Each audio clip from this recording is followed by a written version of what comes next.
The Biophilic Leadership Summit is the only multi-day conference entirely dedicated to biophilic projects, principles, and research, bringing together the top industry leaders in an intimate, natural setting to network, build partnerships, and learn from each other. This year's summit will explore biophilic placemaking and how we can use biophilic principles to promote health, happiness, and vitality in public spaces. In addition to fascinating presentations, delicious farm-to-table meals at Serenbe, and cocktails, this year's summit will feature a selection of biophilic experiences like forest bathing, bird watching, and more. So join us in Serenbe for the 6th Annual Biophilic Leadership Summit from March 24th to March 26th, 2024. Learn more about the summit and register today at biophilic.summit.com. That's biophilic.summit.com. We hope to see you there. Hi, I'm Monica Olson. And I'm Jennifer Walsh.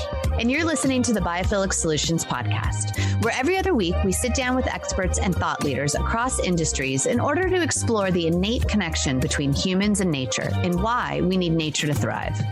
We truly believe that in order to tackle the global environmental problems we're facing, we as humans must reconnect to the natural world and come to a better understanding of how we fit in and how we are so interconnected.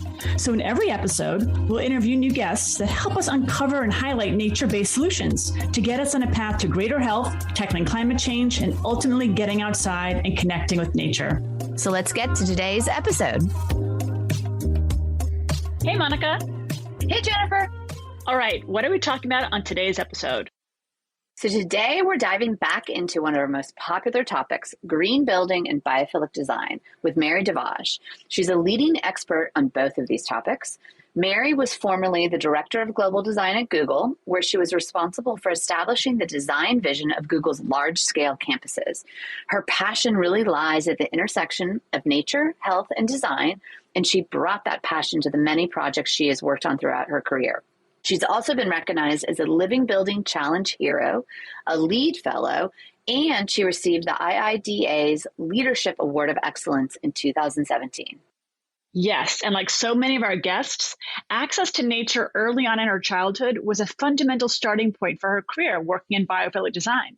Nowadays, Mary serves on the board of the Biophilic Institute and the advisory board of the International Living Future Institute's Biophilic Design Initiative, and is working on a number of really exciting projects.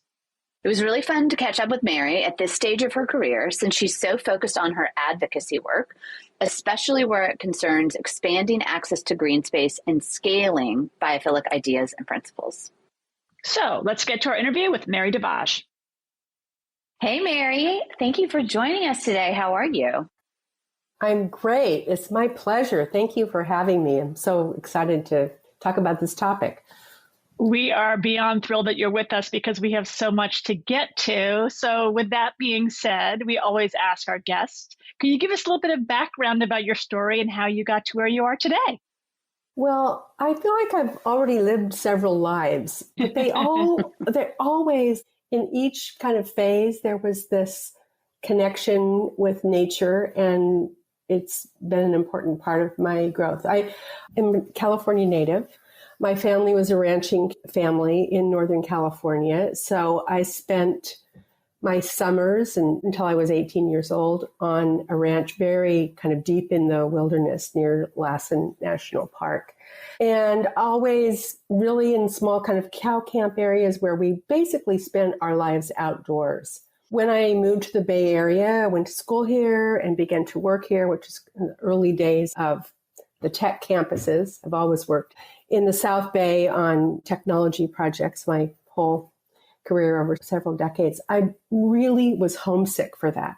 I missed that access, that easy access with nature and just having it part of my life. So as I got into design, and I spent the first decade and a half in an architectural and design and architectural practices, ended up as a partner in a regional firm here, and then really got the sense that I needed to move towards sustainability.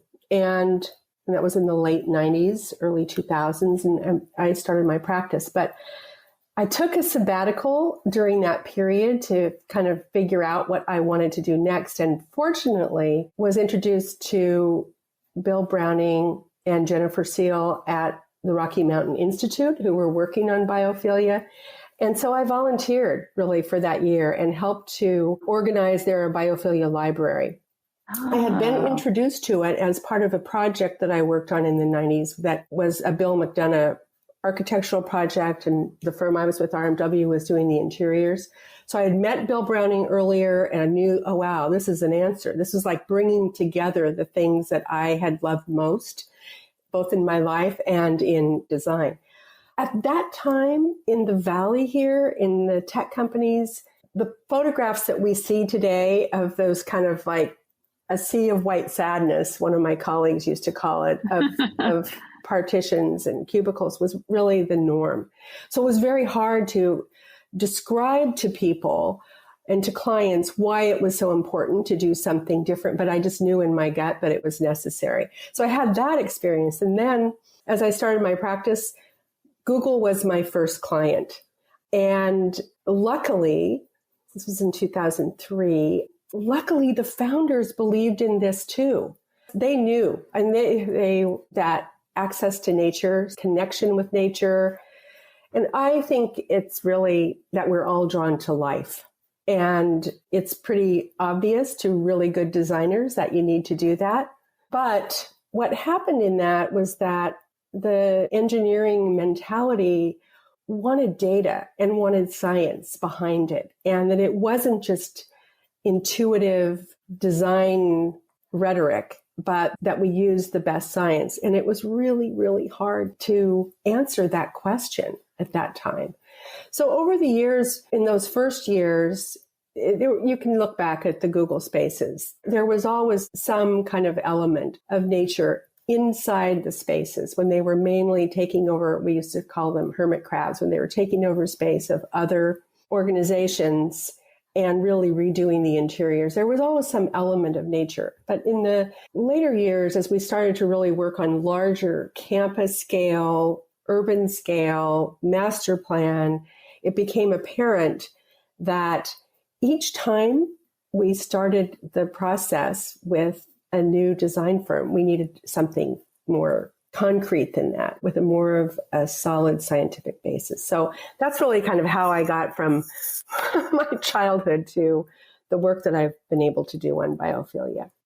Well, and it's interesting that the Google founders just kind of got it intuitively, but at the same time, they, or maybe all their executives, needed the science and the proof behind it.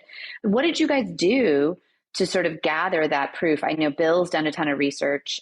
Was he a part of that? Or how did you decide, and what were you monitoring, or what data were you gathering to get that sort of scientific data?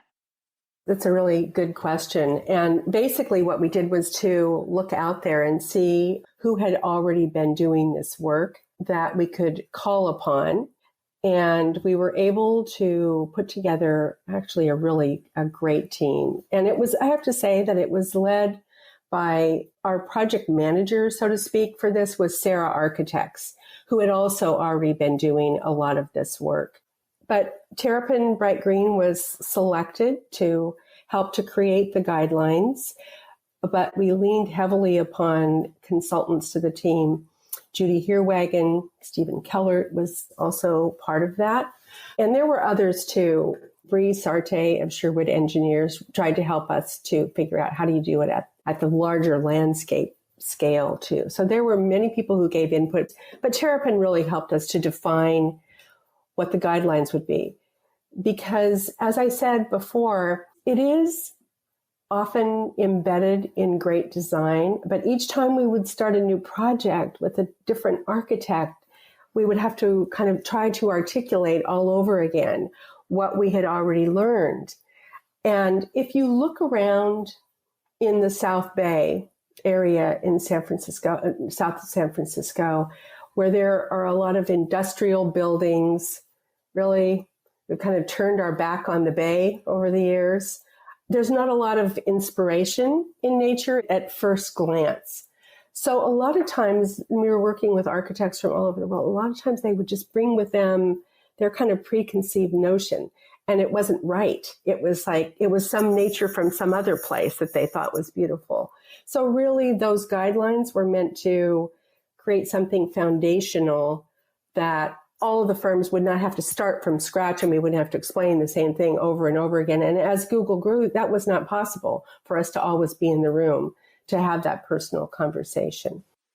We'd love to talk about this all day long. So when you're saying about putting that together, so really education is the key to biophilia and biophilic design, would you say? Like that's the key to all of like the success of understanding of why it's important?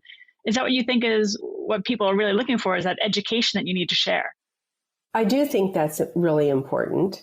I think it's critical. I should say that those early guidelines evolved over the years. They were not right, and we would struggle with them. I mean, I mentioned Brice Arte earlier. We were trying to apply them to a master plan, and he just came back to me and said, my team can't do this. But these guidelines don't apply at that scale. We got to work on this. And so then we would iterate. It's kind of the idea, really, it's a Google idea, and probably many high-tech companies of launch and iterate.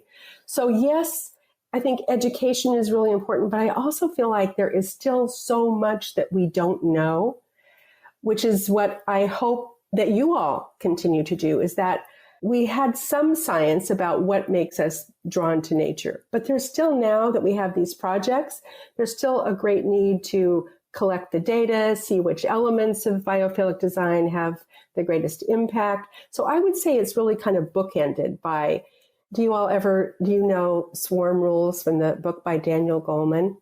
No. It is first, know your impact. Okay. Share what you learn, and then favor improvement.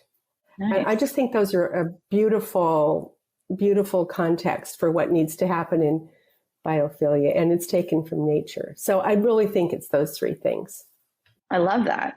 And so as you guys were putting together the foundational guidelines, you recognized you needed a scale. And we've talked about that with different interviews of from the, a room, you can do biophilic design in a room or even in a product, right? A product line. But then when you get into sort of a campus, urban city planning, it's a very different implementation.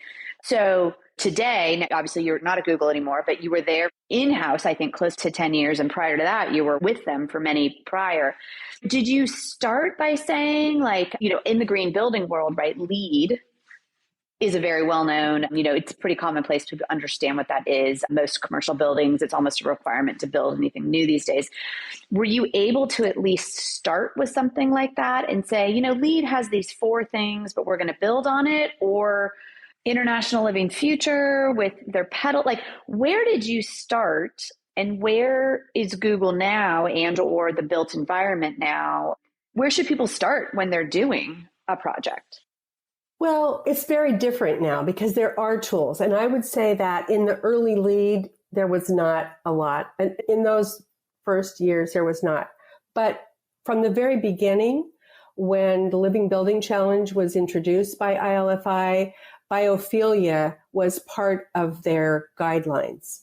And I will say because of that, we always were interacting with them on what they meant by biophilia. I was one who would, and I also sit on the Biophilic Advisory Board for ILFI still. They were seeing the same thing that we were seeing with all of their projects, is that there needed to be more guidance. So I want to give them a lot of credit because, and Google, beyond me, I was early in the conversation, but there is an amazing team that has continued that work and created habitat guidelines and went way far beyond what I was doing. Google, in partnership with ILFI, used Google's biophilic guidelines as a foundation. Then ILFI developed them further, and now they are available free on the ILFI website as the Biophilic Toolkit. So anyone can access them, and they have this beautiful little card deck that describes the 3 elements of biophilic design, which I think are really terrific. What I love actually about this topic and some others in design is that I've been around long enough that you can look back and you can see that sometimes these things just take years. Sometimes they take decades. I still remember the first Environ design where sometime in the 90s where I heard them speak about biophilic design. And that really has been an interesting process when I look back over time, because often there's kind of an idea. It's more of an impression, an artist's idea, but then you have to develop the tools and the science later to make it more useful to a broader audience. And sometimes that takes decades. And I think it is the case with biophilia. I'm glad you said that too, because Monica and I talk about this all the time, but just like nature takes, it's an evolution. It takes decades, if not hundreds of years to really form into something big. And I think that's so interesting because that's so in line with like what it means to be biophilic or lead with biophilia in mind, because I think what your work has also taught us is like those desired outcomes are also not talked about as much, because I think everyone's like, oh, let's build something. But what people aren't studying or really then taking into account are what are the desired outcomes that you might have been looking at, and did they actually meet the desired outcomes that you were expecting? Because that's something I don't think a lot of people look at, or really like, okay, we're just going to put it up and there it is, it's done. But no one's really studying those outcomes afterwards. That is such an important point, because basically a lot of times biophilia is either used for healthcare settings or the work environment. And so, of course, the outcome is for the patient to recover more quickly, for the worker to really be able to do their best work in that environment, to have it be a vibrant environment in the workplace. And those post-occupancy evaluations, collecting that data is really what I think we need more of now. So I think that's exactly right, because if you don't know where you're going, any road will take you there. That's not, I don't really know who I should attribute that to. Great point. But it's the way it is. And you can get so off track with the wrong design features if you're not thinking about looking at it with the end in mind. It's a really great point. What are some of because you guys did do post-occupancy evaluations, what were some of the outcomes, the top ones that you saw in the Google Spaces or just in general in commercial buildings? And then what maybe surprised you, or what have you changed, or what changed over the years that sort of got implemented further, or maybe some things just weren't as impactful and they were sort of set aside? I can't really address that effectively. The workplace studies today over the last couple of years since COVID are so different now that I feel like anything that I would say would probably be misleading to some degree. But what I can say about the workplace in general is that there has always been, sometimes people don't notice or see in a survey the things that impact them the most. So it's kind of hard to get to. Like often they will talk about, let's just say glare, daylight and glare. Glare is the thing that's troubling me the most. But if you take that view away from them to help with the glare, then they realize, oh my gosh, but I needed to have that place to rest my eyes during my work. But I would say that the complexity of daylight glare views is really, really a big issue to be solved. That's interesting. And, maybe I'll ask something that's going to get us a little granular, but I'm sort of curious because there are studies that show, definitely in healthcare settings, that when you do have, and I'm looking out to a couple of windows here, you do have view of nature, a tree, even if you just had a picture on the wall, it's beneficial. And so when the glare goes away, is it a difference in like, I'm actually literally removing the window, I'm putting up blinds that, are opaque, or is there an ability to, I have no idea, is there glare-free glass or, that has its own little sunglass situation? Absolutely. Yes, absolutely. There are ways, and every setting is different. The orientation of it really starts with building orientation. In some of the buildings that we were working on, we just really focused on that northern orientation so that most of the views, the skylights, that would be bringing in that northern light so that there wasn't as much glare. And now there are so many different solutions. There are great blind systems that are automatic that still help you to have a view. There are shade systems that can help you do that. But the bottom line is basically what you said earlier about you have to really understand the outcome that you're looking for your building. I also wanted to say that I think one of the most interesting design problems is first identifying what's bad and getting out, again, this is a Bill McDonough quote, but less bad and move toward the more good. So I think daylight and glare are a great example of that. Deal with those, give people great natural light with less glare, but then find a way to keep the view as well. And it can be done. Just has to be done thoughtfully. At the beginning, in most cases, it can be done if it's done thoughtfully. Acoustics is another great example. All of those elements of indoor environmental quality, acoustics is another great example of that. Yeah, we had Bill on and went through his various, design elements, and it is fascinating, the sound, how it can benefit you negatively and positively in so many different ways. When we talk about these biophilic guidelines, or dare we say biophilic design, do you feel like that term biophilic design, which we're thrilled has become so commonplace the past 18 to 24, months. COVID, I think, is a huge reason for it. People sort of understand that connection to nature better. But I think also it's just being utilized more. Do you like that term, or do you think is there a larger term? Does design incorporate landscape architecture, city planning, or is there a different term that you like or think we should be using? There really isn't. I mean, I use access to nature just about as much as I use biophilia. Biophilia has been it's not now because so many people understand it better, but it's not a word that the average person immediately understands and connects with. So it often does take further explanation. Yeah.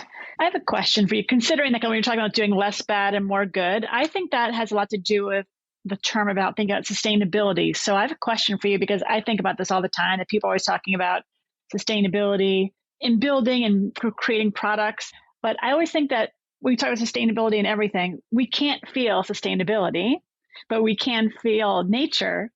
So do you ever feel like we should be talking about nature rich or nature more like biophilia more than we are talking about sustainability? Or do you think we should talk about both through the same lens? I still have trouble. I have also have trouble with the word sustainability. It feels, again, like it was the wrong word. Yeah. Yes. But it got used in so many different ways.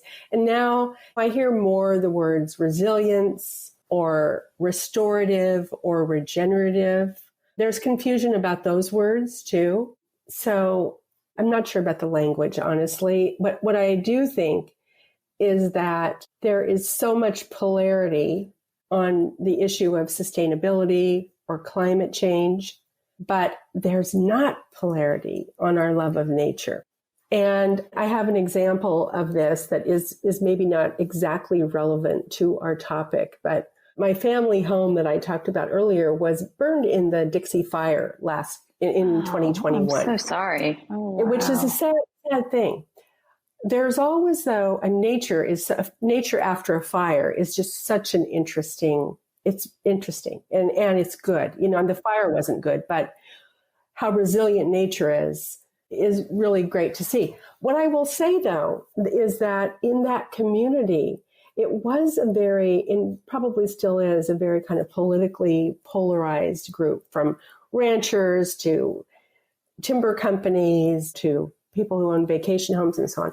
Everybody comes together, though, after an event like this because they love the place and the natural environment so much. And I have really seen that as really a potential collective value that we have that could be really healing for us as we kind of struggle to figure out how do we move forward. I love That's that. beautiful. Yeah, I love that too. That makes a lot of sense to me. And I like that you pointed out that biophilia, and again, we feel so strongly about it, that it's not a polarizing concept. It's a love of nature and a connection to nature, and we all need it. But I think that your story about the fire in your home is like the love of place can connect you, and finding those communal values to bring us together is what we all need so desperately in so many ways. And so, like Jen always does, like getting people outside is such a beautiful thing just to let them experience nature. And then all the work that you've done of thinking about like the built environment and how can we leverage nature into that so we feel good in this place that we spend 95% of our time, right, indoors, unfortunately, as well as getting people outdoors more. But today, now, you've seen so much change, and I do love the ILFI and their sort of biophilic guidelines. And I believe it's a petal, right? There is a full biophilic petal. So when you build a building and you go into the IFLI to get a certification, you could just go for the biophilic petal, I believe, right? No, you have to achieve, you can't just do only one thing. You have to achieve one of the major. Tell us a little bit about that then. Tell us a little bit about this certification and how people can utilize it. And this has traditionally been in large scale commercial buildings. Are they bringing it into the home? Oh, yeah. The early projects were all really small institutional projects. But I feel like I'm not the right person to give you the detail of Living Building Challenge certification at this point, because I may get you a little bit off track. We're going to get somebody on the program from IFLI to talk to us about all the work that their great work that they're doing. So just from your perspective, it's from the biophilic perspective. I think that would be great.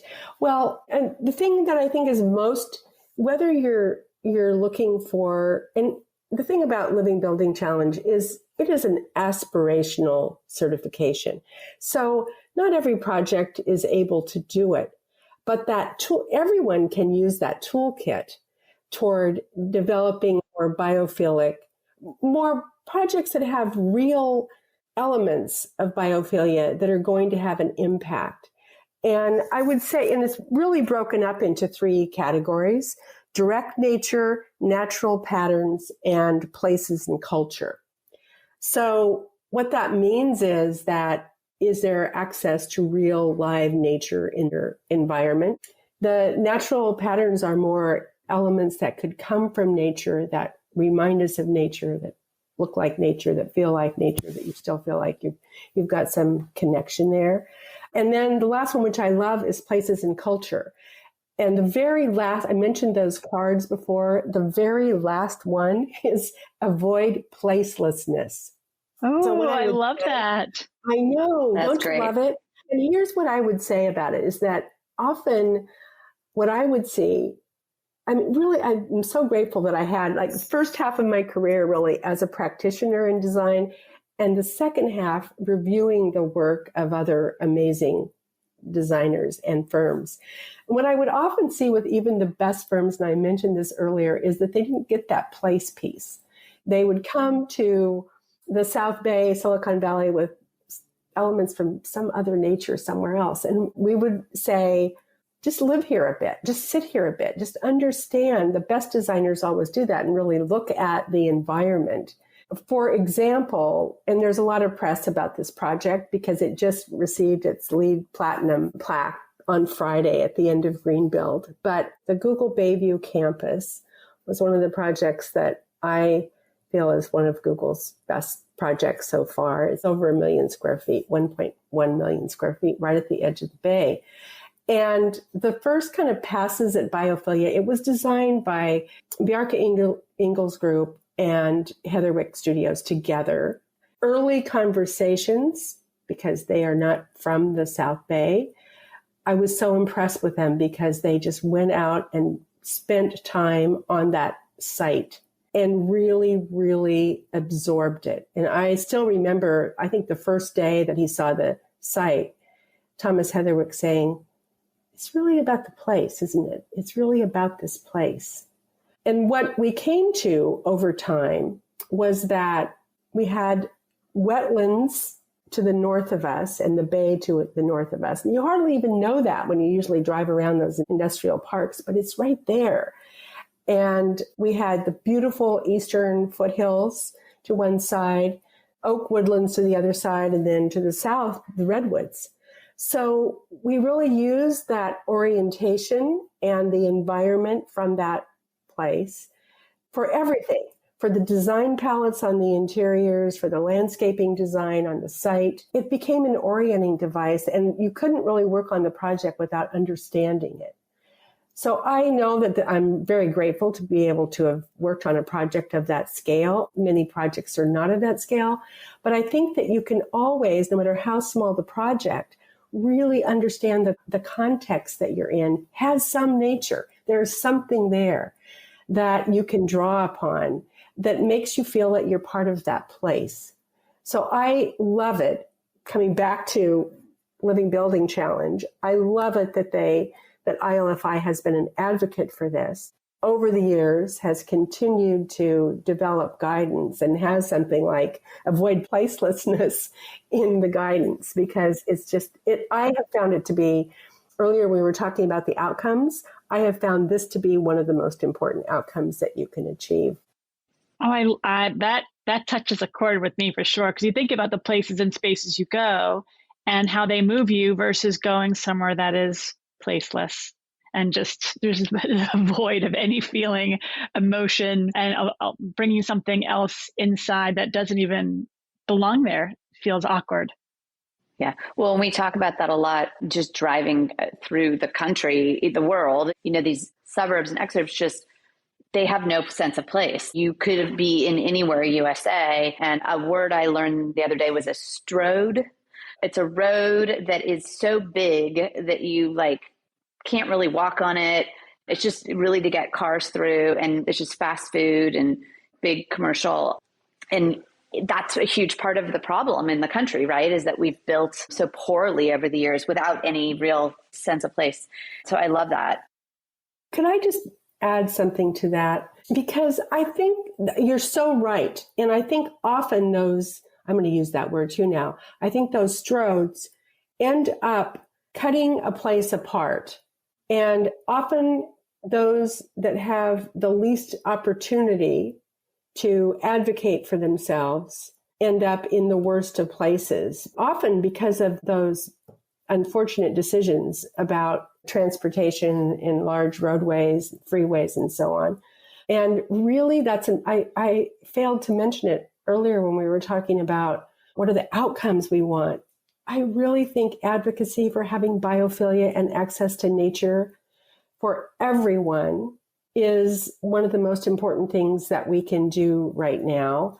And I will send you this quote for your notes, but the U.S. Forest Service did a study, and I think there are other studies like this too. I just want to mention it because I feel like it's so important. Did a study on tree canopy a few years ago, and they learned that with just 10% more tree, this is in the city of Baltimore, this particular study, with just 10% more tree canopy, you reduce crime by 12%. Wow. We all know about the healing quality of nature for those who have access to it, but really our cities and places and making sure that everyone has access to it feels to me like one of the most important things that we can do right now. And it helps to solve the climate problem as well. So it's one of those virtuous solutions that I don't think we can advocate for it strongly enough. The strode issue is one of the ones that it really I love that too. With. I've never heard of that, Monica. But when you said strode, all I can think of that was looming in my head were all the strip malls. When you drive in certain parts of the world or the country, I should say, especially in the U.S., it's like a vastness of just strip mall. I'm like, what town are we even in? It's just a road with just like no people really that you can see, and there are no trees, and it's just parking lots and strip malls. And it's really sad. It's just sad to me. Yeah. Yeah. So Mary, what are you working on today? You've left Google recently in the past year or so. What's happening? What's Mary up to? So my intent, and I have to say, I loved the time that I was at Google so much, but I had just kind of an itch to work on advocacy and volunteer kinds of work. And I'm fortunate enough to be able to do that. So I'm working on a couple of different things, several, but two that I'll mention. One of them is I have lived near the city of San Jose for a long time, and I feel like there's really an opportunity in San Jose to create a better city and to advocate for more green spaces within the city as this next kind of wave of redevelopment is happening. So I've been working on that. And convening some people who really can help to define what great would look like in that. I feel like right now working on smaller scale rather than kind of global is really good for me. And then I'm interested in California housing, working on a couple of how we deal with that, working on that. But the one that I'm spending most of my time on is the intersection between forest restoration, forest health, regeneration. How do we make our wild places more resilient to climate change and wildfire? And particularly on forestry, how that's connected with the mass timber industry. A lot of the projects that I was working on at Google right before I left were mass timber. One of those is just finishing construction right now. And I was deeply concerned, and as the team at Google is, about the sourcing of mass timber. And will that in some way have unintended consequences on the health of our forests? So this wildfire started weirdly the very week that I mentioned earlier, the very week that I left Google. So it was like, wow. If I was questioning what I could work on, the problem was like right in front of my eyes. I've now seen the amount of what they call wildfire salvage timber that needs to be dealt with after a wildfire. I'm working on how do you connect the use of that timber with the mass timber industry. I'm not sure where this will go, but I mention it because I have to believe that others are beginning to connect the dots on that as well. And I really think that it has a positive approach to this could have a great outcome on mass timber, which has great promise for reducing our carbon footprint in buildings, but only if we source it well, and building back more resilient forests after there's a disaster like this, or preventing them in the future. So that whole cycle is just fascinating to me. Not sure where it's going to take me, but I'm really interested in it. I love that. Yeah. And so to dig in a little bit more, because I have so many questions on, so after a fire, the timber, the trees that have maybe burned or have come down, or maybe they're not, I don't know if the word's salvageable, but they're not going to continue to grow on because of the fire. So those are the ones you're talking about that potentially they are then can be pulled from the fire space and reused in some sense. Is that what I'm hearing? Well, many of them are burned so that they're dead. They're not going to come back. There is some thinking that they should stay in place because they create habitat and then they store carbon when they're not chipped or burned or removed. And also the removal of them can really disturb the soil. There's one kind of group of thinking that says that's what you should do. There are others who say, get that timber out of there as quickly as possible because it's not useful beyond 18 months. And I think the answer is probably I'll send you some photographs, but because I've been spending this last year just photographing and seeing what does really happen. What is the answer? I think the answer is probably somewhere in between.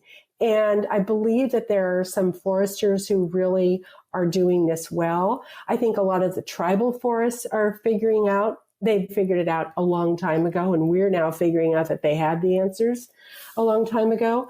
So the interesting thing is that even the experts, because of the size, and this was 1 million acres, this particular fire, I think because of the size and the intensity of these fires, we haven't seen them before. So the answers, kind of like what we were talking about earlier, the answers are still going to be forthcoming as we study this in the coming years and begin to develop predictive models that are more accurate for forest health.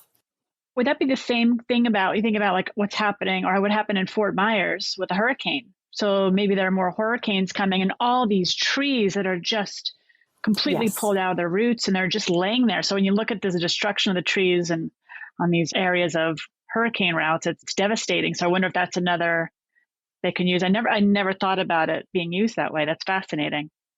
I think it's exactly that. Also the beetle-killed pine in fact, one of the other last projects that I worked on was one where they just used wood that was from beetle-killed wood.